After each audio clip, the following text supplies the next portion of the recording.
বাপ বেটা শ্বশুরের কাছে ফার্নিচার নিতে হবে, এই কথা বুঝলে কি করে কাপুরুষ? বাপ বেটা ভিক্ষা করো, ভিক্ষা করে করে করে ফার্নিচার বানিয়ে বিবাহ করিও। শ্বশুরের কাছে ফার্নিচার নিতে হবে, টাকা নিতে হবে, মোটরসাইকেল নিতে হবে, এটা কি করে বুঝলে? 25 বছর যাবতে মেয়েটাকে রিস্ক নিয়ে লোকটা লেখাপড়া শিখিয়েছে। এই মেয়েটাকে নিয়ে কত টেনশনে রাত্রে ঘুম হয় না। একটা ভালো ছেলে কেমনে পাওয়া যায়, একটা ভালো ছেলে কেমনে পাওয়া যায়। 25-30 বছর মেয়ের বয়স, দিন কাটে না, রাত কাটে না। এরপরে তোমার হাতে তুলে দিয়েছে একটু ভালো থাকবে বলে। 25 বছর রিস্ক নিয়ে মানুষ করার পরে তোমার কাছে তুলে দিতেই, ভোগ করার জন্য তুলে দেওয়া হয়েছে, তোমার কাছে তুলে দিয়ে দিই তুমি টাকা চাইলে কাপুরুষ ভিক্ষা করে খাও। দুনিয়া তো অভাব পড়েছে, ভিক্ষা করে খাও। যদি গ্রামে না দেয় তাহলে ট্রেন স্টেশনে চলে যাও। অনুমতি নাই। 4 শ্রেণীর মানুষের ইহকাল আছে, 4 শ্রেণীর মানুষের পরকাল আছে। তার একটি হচ্ছে বৈধ রুজি, আর একটি ছিল আমানতের রক্ষা। আব্দুল্লাহ ইবনে আমর রাদিয়াল্লাহু তাআলা আনহু বলেন, রাসূল সাল্লাল্লাহু আলাইহি সাল্লামকে জিজ্ঞাসা করা হলো, আইয়ুন নাস আফজাল, আল্লাহ রাসূল মানুষের মধ্যে সবচেয়ে ভালো মানুষ কে? তখন তিনি বললেন, আত্তাকিয়ু ওয়ান নাকিয়ু, স্বচ্ছ পরহেজগার। স্বচ্ছ মানুষ যেই সেই ভালো, পরহেজগার যে সেই ভালো। স্বচ্ছকে তিনি বললেন লাইফ মাফিহে, যার পাপ নেই সেই স্বচ্ছ।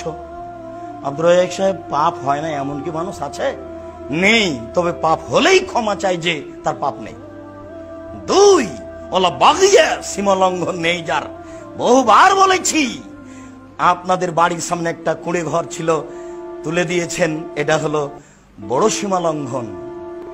কোর্টে দেখালেন, আমি বসতে দিয়েছিলাম আমার জমিতে, এখন আমার সাথে অন্যায় আচরণ করে, কোর্টে টাকা দিয়ে বাড়িটা তুলে দিলেন। গরিব মানুষ, আগে থেকেই ছিল ক্ষমতা দাপট, দলীয় দাপট, বুঝতে পারেনি দলীয় দাপট কত খারাপ। তুলে দিলে ও রাস্তায় ভিক্ষা করে বেড়ায়। এটা হলো বড় সীমা লঙ্ঘন। ছোট সীমা লঙ্ঘন হলো যে 100 মরিচ নিমের লোকটার কাছে 100 মরিচ, দাঁড়িপাল্লা হয়ে গেছে। আপনি দেখছিলেন যে মরিচটা কেমন, তা একটা হাতে করে আছেন, এই মরিচটা কোথায় রাখবেন? এই মরিচটা যদি আপনার পাল্লায়, আপনার ব্যাগে রাখেন, আপনি সীমা লঙ্ঘনকারী, আপনি স্বচ্ছ নন, আপনি স্বচ্ছ নন। ওয়ালা গিল্লা, যারা আমানতের খেয়ানত আত্মসাৎ করে সে স্বচ্ছ নয়। যার ভিতরে এই হিংসা আছে সে স্বচ্ছ নয়। 4টে জিনিস নেই যার সেই স্বচ্ছ।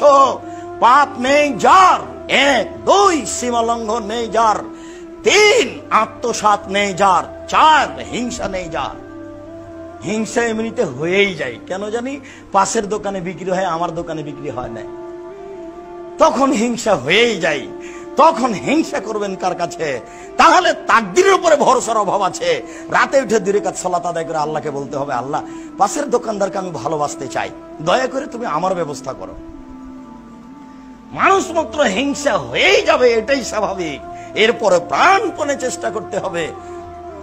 আব্দুল্লাহ ইবনে আমর রাদিয়াল্লাহু তাআলা আনহু বলেন, কানা রাসূলুল্লাহ সাল্লাল্লাহু আলাইহি সাল্লাম ইজা আসাবাহু মিনাল মাগানিম, যখনই আল্লাহ রাসূলের কাছে কোনো গনিমত, 10-এর সম্পদ আসত, তখনই তিনি বলতেন বেলালকে, ফামারা বেলালান ফাদা ফিন নাস, বেলাল জনগণকে ডাকাও, ফায়াজিউনা বেগানাইমিহিম, জনগণ যার হাতে যে টাকা পয়সা এসেছে 10-এর, সেটা নিয়ে উপস্থিত হতো।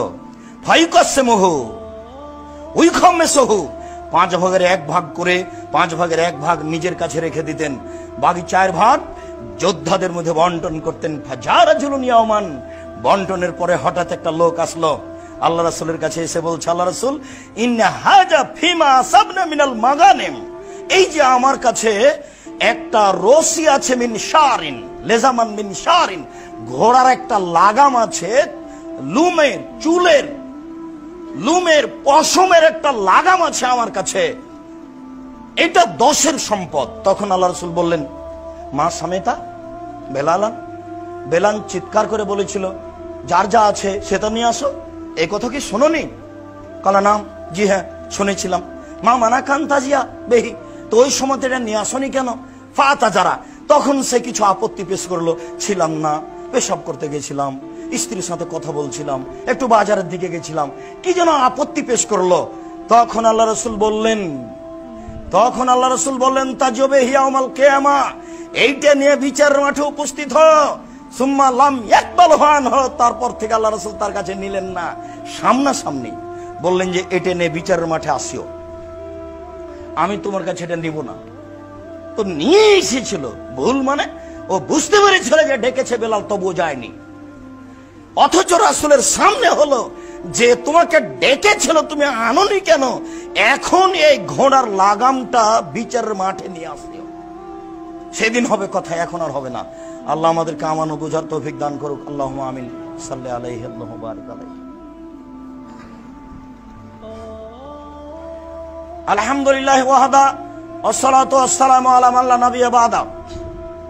আবু হুরায়রা রাদিয়াল্লাহু তাআলা আনহু বলেন, কানা সাকাল রাসূলুল্লাহ সাল্লাল্লাহু আলাইহি সাল্লাম রাজুলিন ইয়াকুলু কারকারা, একজন লোকের কাছে আল্লাহ রাসূলের 10 সম্পদ জমা ছিল। ফামাতা ফাকাল রাসূলুল্লাহ সাল্লাল্লাহু আলাইহি ওয়াসাল্লাম ইন্নাহু ফিন্নার, লোকটা মারা গেল। তখন আল্লাহ রাসূল বললেন ও জাহান্নামে যাবে।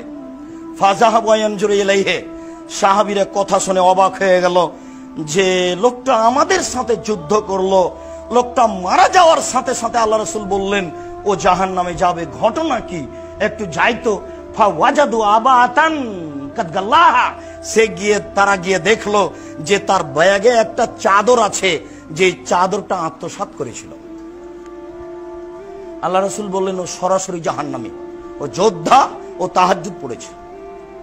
ওইজন সাহাবী একটা চাদর চুরি করেছে, সরাসরি আল্লাহ রাসূল ঘোষণা দিলেন ও জাহান্নামী। আবু হুরায়রা রাদিয়াল্লাহু তাআলা আনহু বলেন, আহাদা রাজুলুন রাসূলুল্লাহ সাল্লাল্লাহু আলাইহি ওয়াসাল্লাম গোলামান ইয়াকুলু মিদাম, আল্লাহ রাসূলকে একটা গোলাম হাদিয়া দেওয়া হয়েছিল, কেউ দিয়েছিল, তার নাম হচ্ছে মিদাম।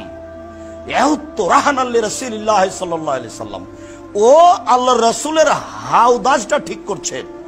উটের উপরে হাওদা থাকে, ওই হাওদাজের উপরে আল্লাহ রাসূল উঠে বসবেন, সেই জন্য রাসূলের গোলাম হিসাবে, কাজের লোক হিসাবে এটা ঠিক করছে।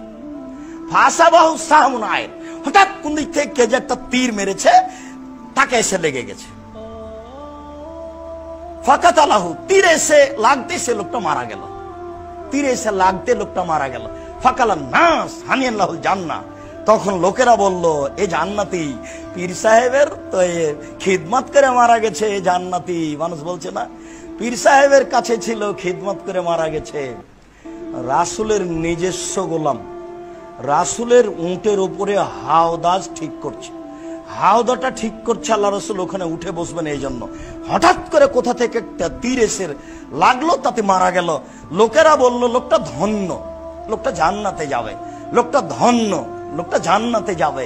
তখন আল্লাহ রাসূল বলছেন কাল্লা, কখনো নহে, ইনি রাইতুহু ফিন্নারে, আমি তাকে জাহান্নামে দেখছি। ওয়াল্লাযী নাফসি বিয়াদিহি, আল্লাহর কসম, আমি মুহাম্মদ বলছি, আল্লাহর কসম, আমি মুহাম্মদ বলছি, আল্লাহর কসম, ইন্না সামলাতা আল্লাতী আখাযাহা মিন খায়বারা মিনাল মাগালিম তাল্লাম তুসিবাল মাকাসিম, ও খায়বারের যুদ্ধে যেসব টাকা পয়সা কাপড় চোপড় পাওয়া গেছিল, তার মধ্যে থেকে একটা চাদর নিয়ে নিয়েছিল, যেটা ভাগ হয়নি, ভাগের পূর্বেই একটা চাদর নিয়ে নিয়েছিল। লা তাসতালু আলাইহিন নারা, এই চাদরটা তার উপরে জাহান্নামের আগুনকে খেপিয়ে তুলেছে, এই চাদরটাই তার উপরে জাহান্নামের আগুনকে খেপিয়ে তুলেছে। ফালাম্মা সামিয়া যালিকা নাস, যখন জনগণ এই কথাটা শুনলো, ফাজাবে সেরাকিন অসেরাকায়নে, তখন যার কাছে যা একটু ছিল, একটা জুতার ফিতা বা দুইটা জুতার ফিতা, মানে একেবারেই কম, 2 টাকা 1 টাকা এরকম ছিল। এবার রাসূলের কাছে নিয়ে এসে বলছে, আল্লাহ রাসূল এই জুতার ফিতাটা আমার কাছে থেকে গেছিল, আল্লাহ রাসূল এই চাদরটা আমার কাছে থেকে গেছিল, আমি এটা অল্প মনে করেছি, 2টা খেজুর, এই 2টা খেজুর থেকে গেছিল, ভাগ করার আগে আমার কাছে থেকে গেছিল। আল্লাহ রাসূল বলছেন সেরাকুন ফিন্নারে ও সেরাকানে ফিন্নার, একটা জুতার ফিতা যে আত্মসাৎ করেছে সেও জাহান্নামে যাবে, 2টা যে করেছে সেও জাহান্নামে যাবে। এমপি, মন্ত্রী, চেয়ারম্যান, মেম্বার, মসজিদের মুতাল্লি, গ্রামের সরদার জানে না 10-এর পয়সা কি জিনিস, খুব কঠিন। 1 বস্তা গম, না না নয়, 1 বস্তা নয়, 1 কেজি, না না নয় 1 কেজি নয়, 100 না, 100 নয়, একটা গম আপনার চোখের সামনে, একটা গম 10-এর মধ্য থেকে আপনার গমের মধ্যে চলে এসেছে, এটা আপনি দেখলেন, আপনি চুপ থাকলেন। এখন যদি হজ করতে চলে যান, বাকি জীবন যদি কাঁদেন, এই পাপ ক্ষমা হয়ে যায়, তাহলে ইসলাম ধর্ম মিথ্যা। একটা গমের আত্মসাৎ যদি ক্ষমা হয়ে যায়, ইসলাম ধর্ম মিথ্যা। একটা গমের আত্মসাৎ